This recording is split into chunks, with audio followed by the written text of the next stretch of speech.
Vamos às explanações do tema. Furto na unidade condominial, danos materiais afastados.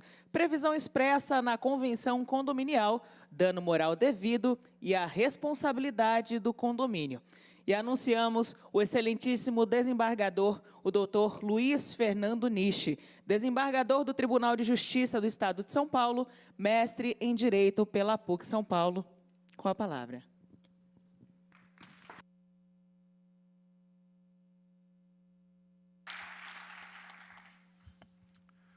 Boa tarde a todos. Primeiramente, gostaria de agradecer o convite que me foi feito pelo presidente da Comissão da Advocacia Condominial, doutor Rodrigo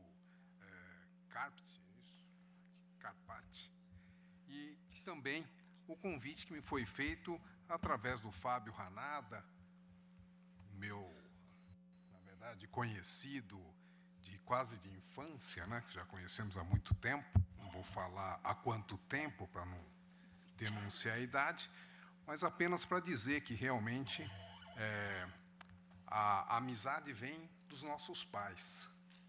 O doutor Nelson Ranada, que é um desembargador aposentado, foi hoje advogado e trabalhou, inclusive, no mesmo escritório com meu pai, que também sou filho de advogado. Então, é sempre uma satisfação estar aqui presente, atendendo a um convite tão gentil feito pelo Fábio Ranada, que isso eu tenho um apreço muito grande, uma admiração por toda a família Ranada. Também é uma satisfação estar aqui na Casa dos Advogados, com tão ilustres palestrantes também, e até quanto à minha participação, tentarei estar à altura, pelo menos, da excelência da mesa que aqui está sendo composta. Então, é sempre uma satisfação. Aqui foi dito também que eu tenho um outro irmão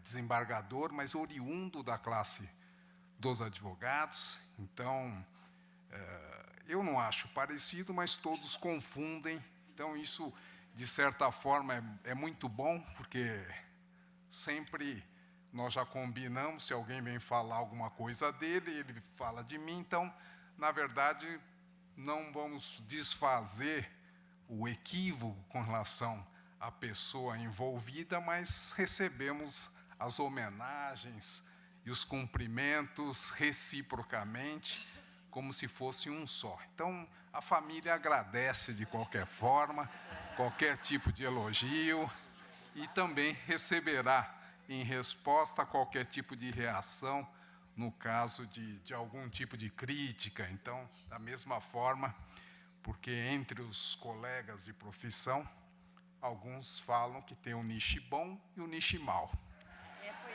Então, na verdade, eu não vou dizer quem é o nicho mau, mas o bom é o que chegou agora e o mau sou eu.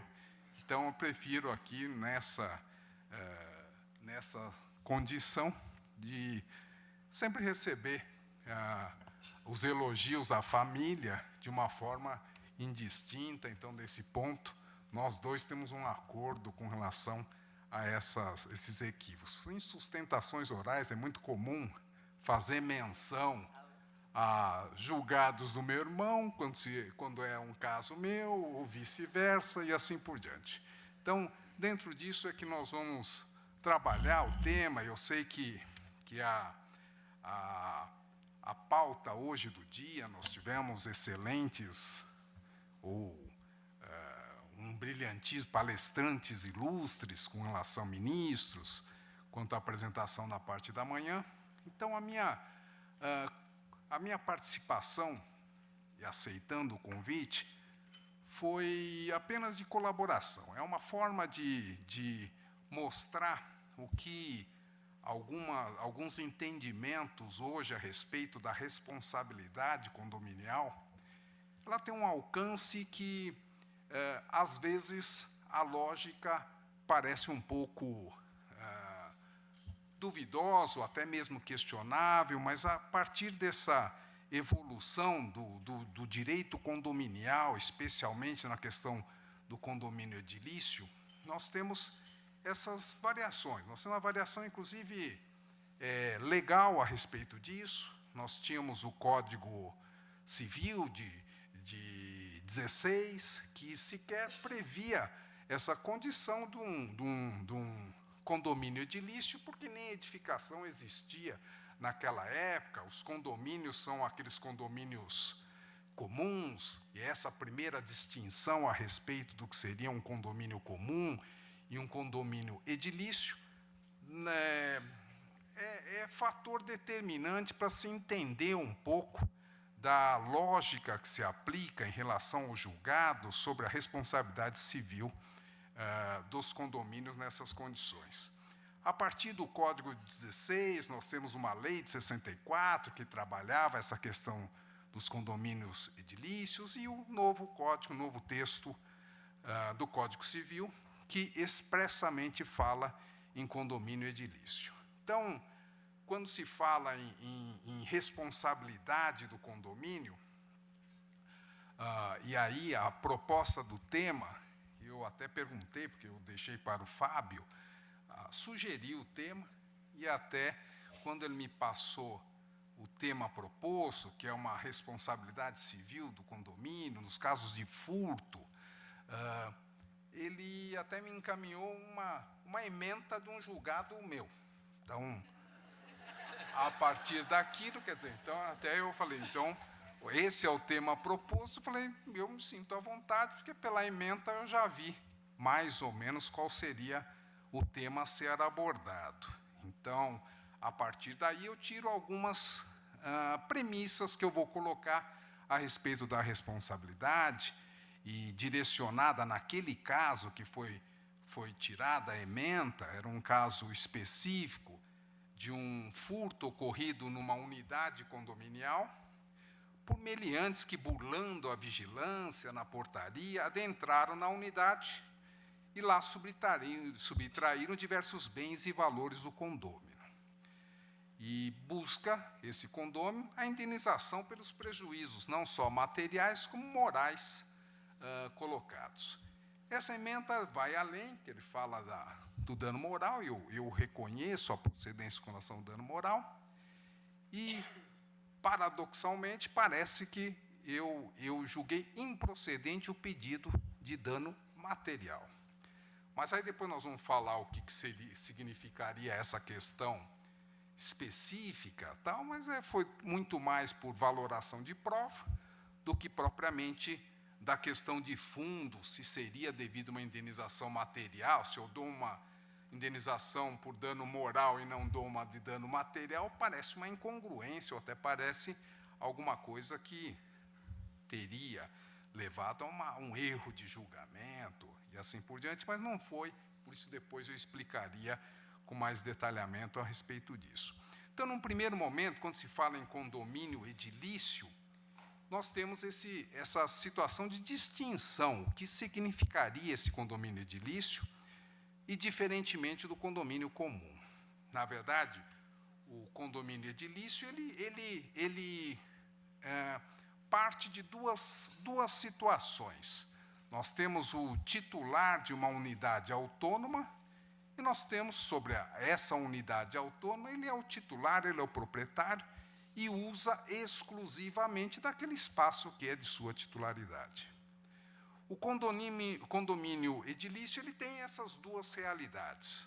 Ele tem a unidade autônoma e aquele uso exclusivo da unidade por um dos seus titulares, e nós temos também o uso comum, o uso das áreas comuns do edifício, e dessa área comum, o condômino, ele nada mais é do que um titular de uma fração ideal daquela situação. Ele não dispõe da exclusividade de exploração ou de atuação em face dessa situação. É o que se chama de dois regimes dentro de um mesmo condomínio, a figura, e isso que diferencia primordialmente a questão do edifício, do condomínio edilício e do condomínio comum.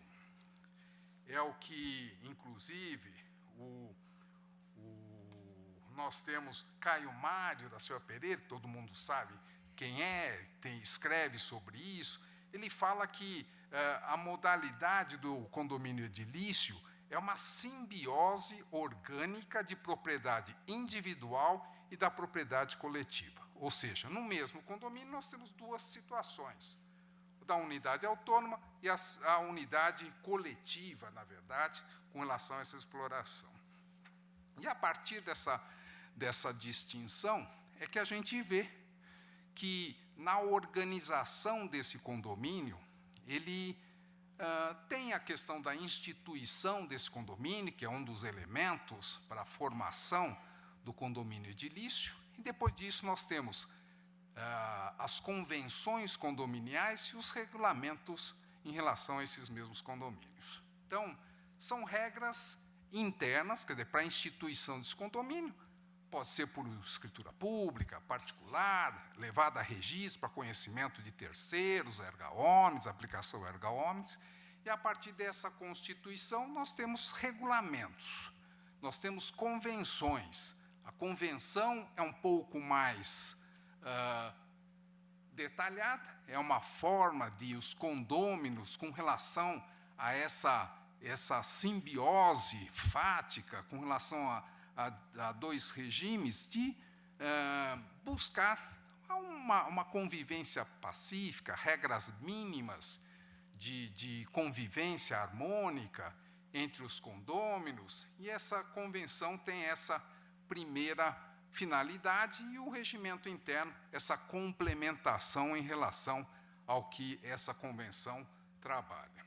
Quanto à aplicação mesmo dessas disposições regulamentares, quando se fala em responsabilidade civil do condomínio edilício, foi dito aqui pela professora Lígia, minha cara, com muita propriedade sempre, falou-se aqui da questão da própria natureza jurídica do condomínio.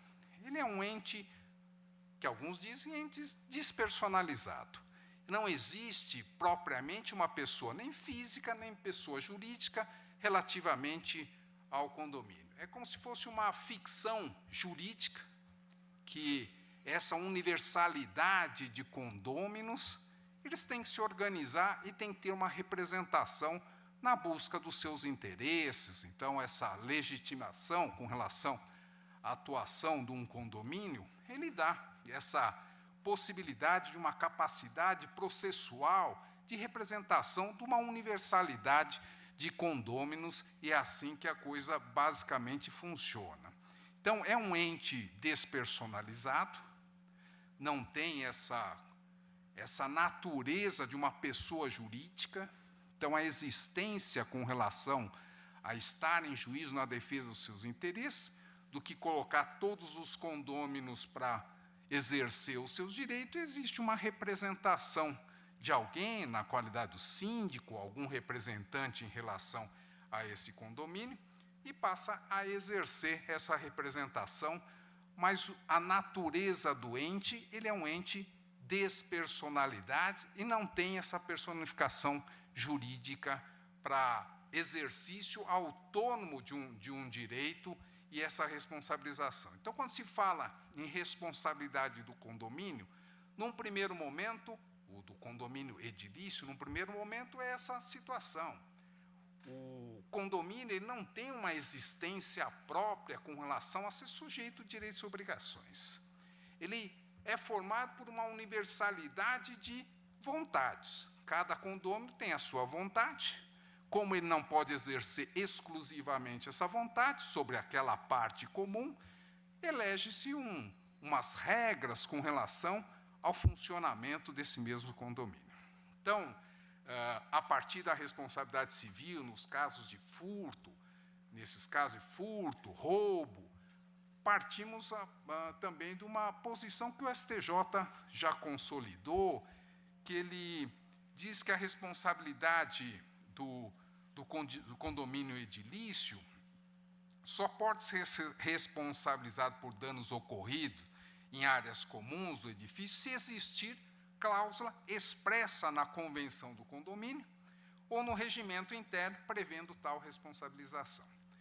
Essa posição consolidada, que foi citado o ministro Salomão, que ele também, a respeito disso, que se vocês forem analisar, fazer uma pesquisa de jurisprudência a respeito do Tribunal de Justiça de São Paulo, sobre esses temas todos de responsabilização, sempre vão citar esse julgado do Felipe de Salomão, que é bastante instrutivo, é um julgado de 2011, que é referência em vários outros precedentes que têm sido citados no Tribunal de Justiça de São Paulo a respeito desse assunto. Então, a questão da expressa isenção ou até mesmo a assunção dessa responsabilidade por parte do condomínio edilício é de fundamental importância nessa mesma responsabilização. Que se existir essa isenção, eu não posso, existe um princípio com relação a essas questões dessa universalidade de condôminos, que existe uma regra de que, se a maioria decide que não tem essa isenção, o condomínio ele nada mais é do que a expressão da vontade da maioria dos condôminos. Então, ele não tem existência própria de assumir até mesmo uma responsabilidade frente a um dos seus membros.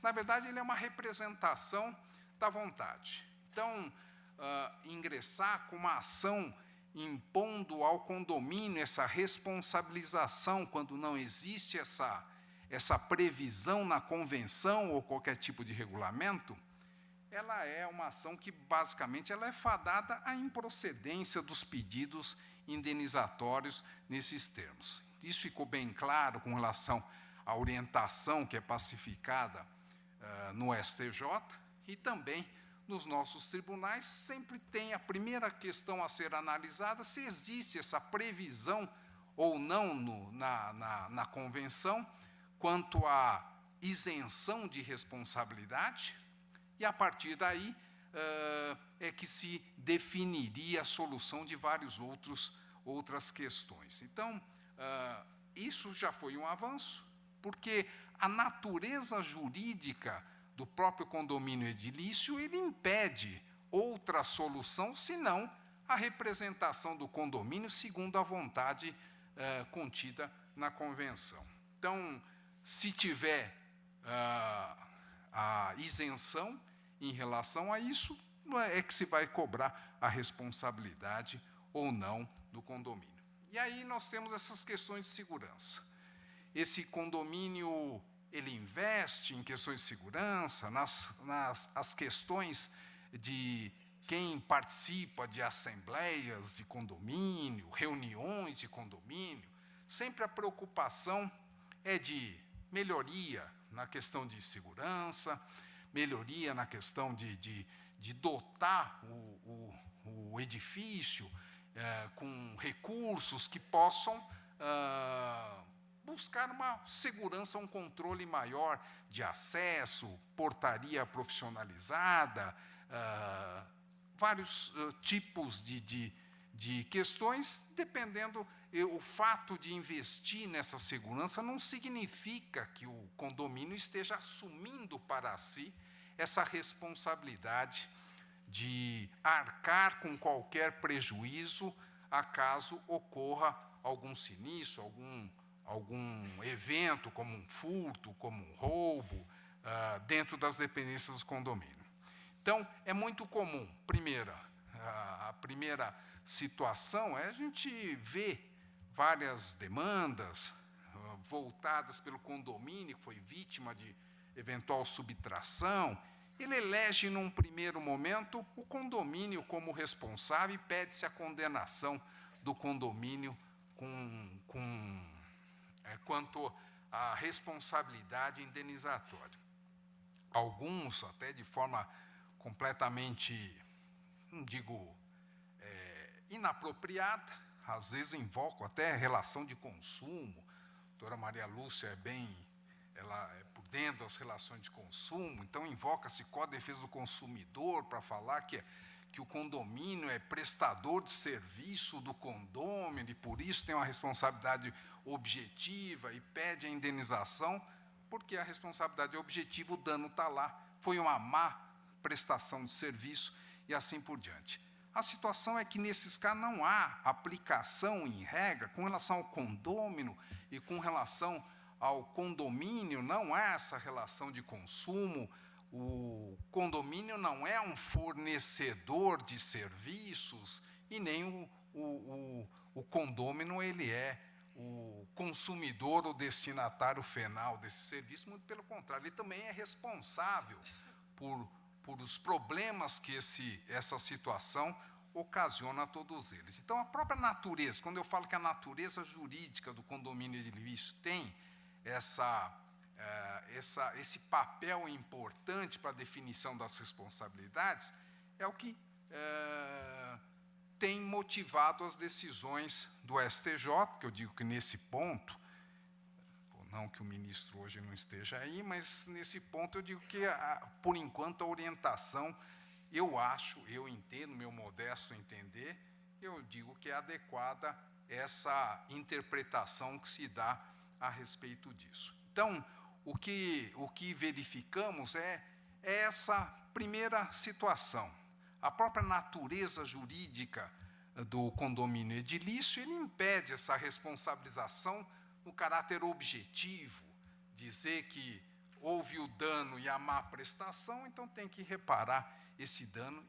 Isso eu digo que é muito mais em cima do que diz a convenção e os regulamentos, do que propriamente o que importa, é por isso que todas as decisões que forem analisar a respeito disso, o primeiro tópico que se aborda nas decisões, pelo menos nos tribunais de justiça de São Paulo, é para falar se existe essa previsão ou não na convenção, qual é o papel do condomínio que assume. Alguns têm cláusula dizendo que assume, vai dotar de condições em relação a isso, mas é o que se chama de socialização do risco e socialização pelas consequências dos prejuízos que, eventualmente, essa falha no sistema de segurança vai ocasionar a cada um dos condôminos. Então, o ajuste na convenção é alguma coisa muito importante para qualquer condomínio nesse ponto, e é o que se analisa num primeiro momento a respeito disso. Outra matéria que é importante dizer é que, às vezes, porque o condomínio é muito melhor para o condomínio terceirizar essa questão. Aí sim podemos falar em alguma relação de consumo, condomínio como consumidor e o fornecedor do serviço é uma terceirizada que vai fazer a terceirização da segurança, vigilância, câmeras, dotar de condições para essa situação e, nesses casos, independentemente da culpa, seja no Código de Defesa do Consumidor, a responsabilidade nesse caso é de má prestação ou de vício com relação à falha no serviço de prestação, independe de culpa. Inclusive com relação ao preposto que é colocado lá, o porteiro, essa responsabilidade é objetiva e, portanto, o condômino que for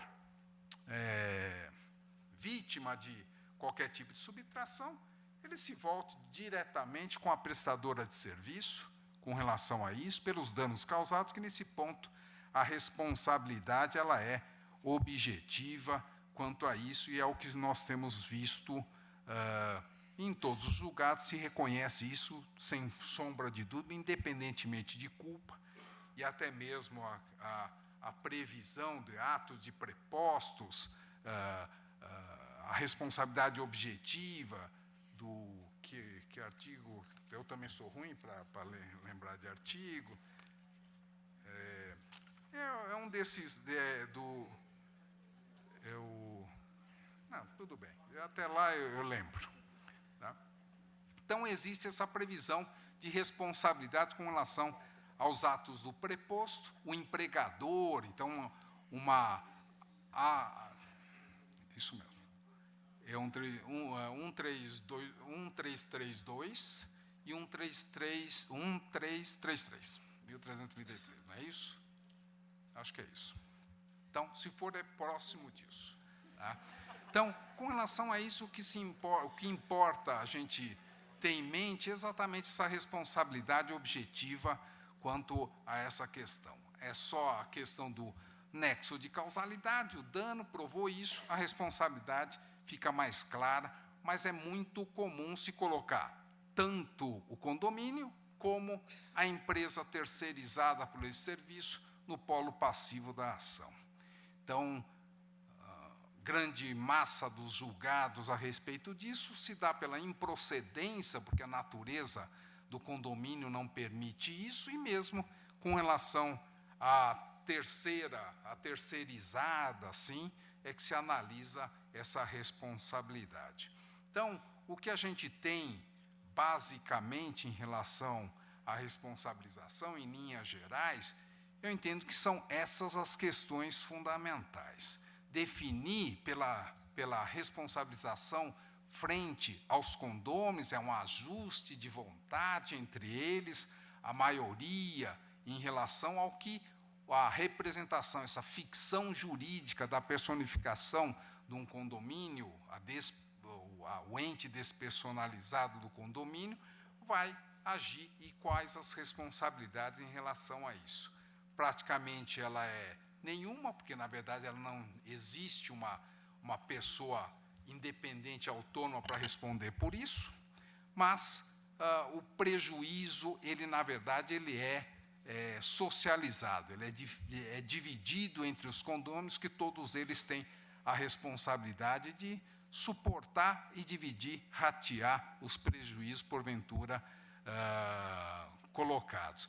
A existência de mecanismos de controle, melhor, condições de aparelhamento nessa segurança, ela tem esse papel também de socializar os riscos. Então, fazer todo o esforço no sentido de evitar-se o risco, ou até diminuir esses riscos com relação a eventual dano, e depois disso, se existir um prejuízo, também a divisão, mas o condomínio não tem essa responsabilidade para assumir essas condições pela própria natureza, quando não houver ou existir essa cláusula excludente mesmo dessa responsabilidade.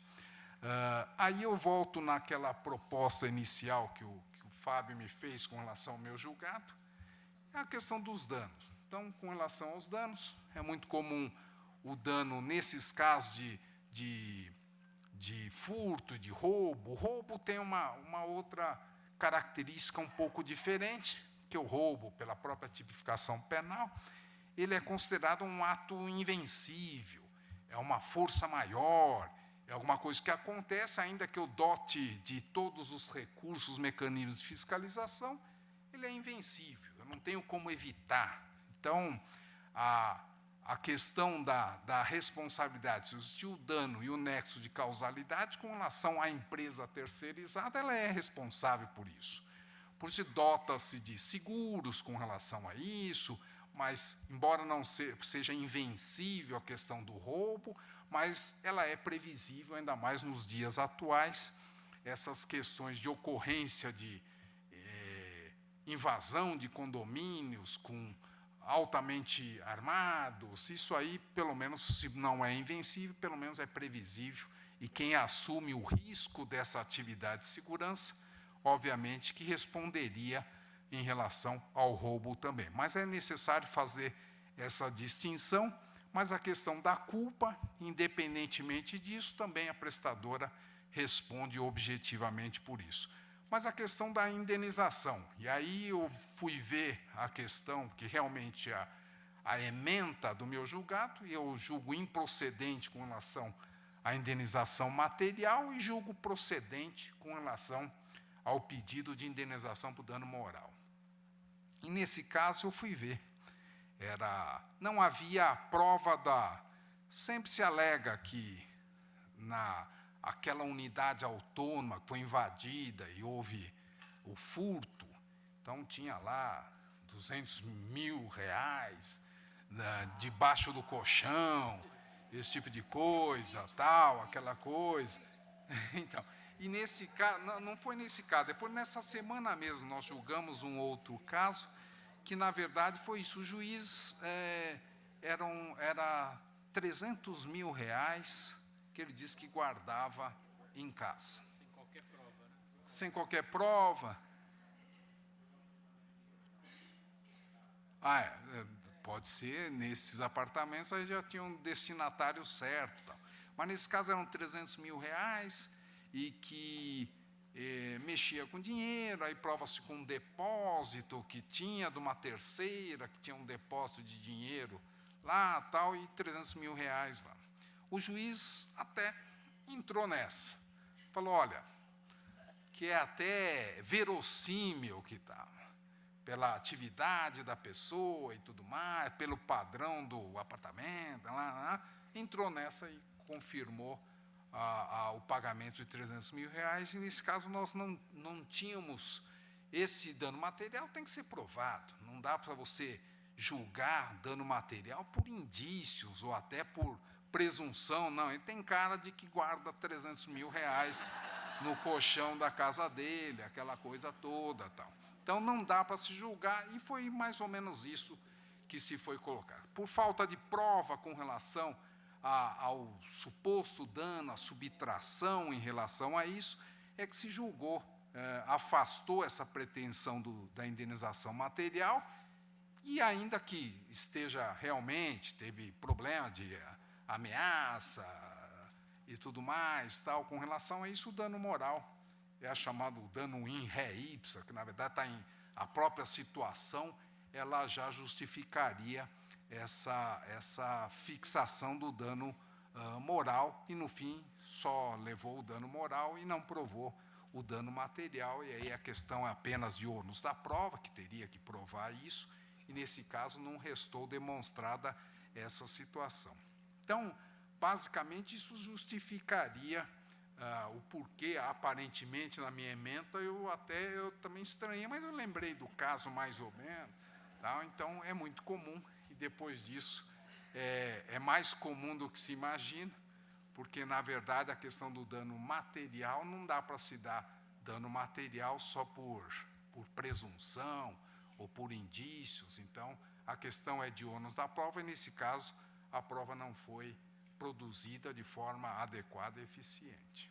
Então, basicamente, em linhas gerais, é claro que tem outra, furto e roubo.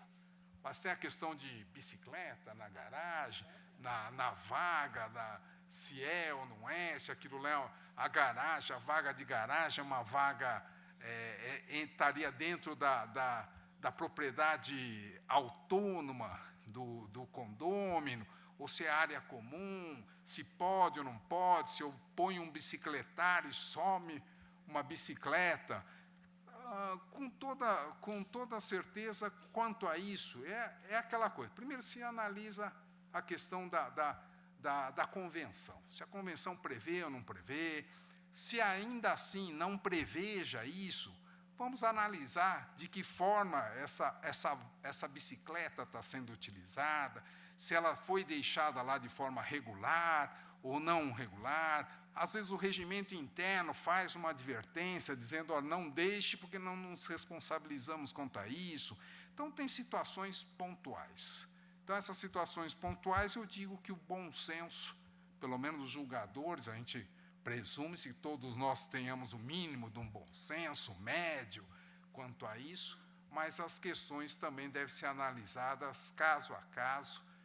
Então, nós já demos indenização até por furto de bicicleta em local adequado, e tem aqueles que deixam a bicicleta em qualquer lugar, que vaga de garagem não é depósito, aquelas coisas todas, então se assume ou não. Então, a universalidade dos condôminos é que deve ditar a forma de se organizar e colocar isso da forma mais clara possível dentro da convenção e do próprio regulamento interno. Isso que vai ditar, porque a vontade da maioria dos condôminos que deve prevalecer nessas situações. Porque exigir do condomínio toda a responsabilidade é a mesma coisa que quem vai pagar também é esse daí, ele vai ter que ter o rateio, só que tem a socialização dos prejuízos, então todo mundo vai arcar. Então é melhor que dote o condomínio com as suas condições máximas até de segurança, porque isso é revertido no proveito da universalidade desses mesmos condôminos. Agradeço a paciência, fico à disposição, se alguma questão for indagada, estou aqui à disposição. E obrigado pela paciência.